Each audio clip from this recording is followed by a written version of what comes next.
Здравствуйте, дорогие зрители! Добро пожаловать на мой канал Апашка-путешественница, Апашкина кухня и ветер судьбы. Сегодня я хочу вам предоставить написанный мной рассказ «Слепая мать». Если нравится мой канал, подписывайтесь, ставьте лайк и комментируйте, так как впереди будет очень много еще таких рассказиков. Итак, «Слепая мать».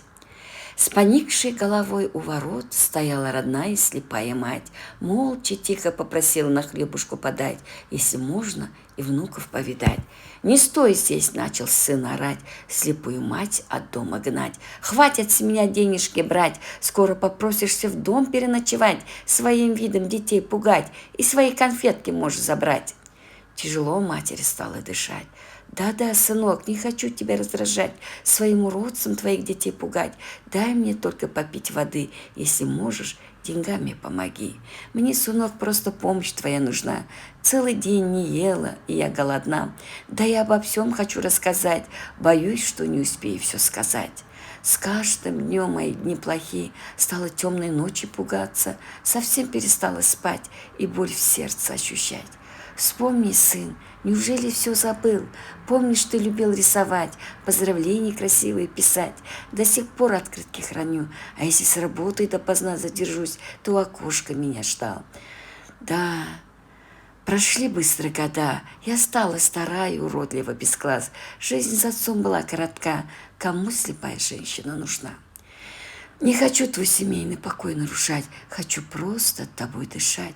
Ведь мне скоро умирать, просто хочу тебе сказать, как я сильно тебя люблю.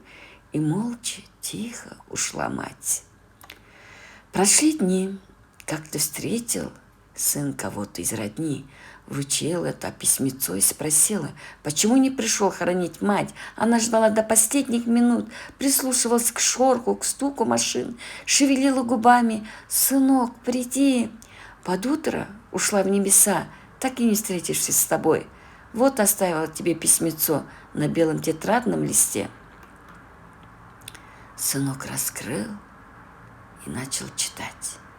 «Сынок, в прошлый раз не дослушал меня. Ты еще не ходил в первый класс.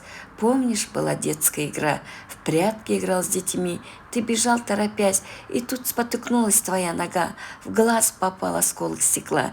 Начал громко плакать, кричать. Со временем перестал всех узнавать. Начал сильно за слепоты страдать.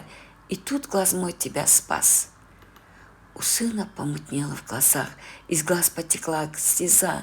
Вспомнил пустую глазницу матери, значит, у него были ее глаза. И в это время в тиши послышался голос матери. «Не плачь, сынок, повредишь глаза, не грусти, ведь рядом мои глаза». Дорогие мои зрители, впереди еще будет много рассказиков о жизни.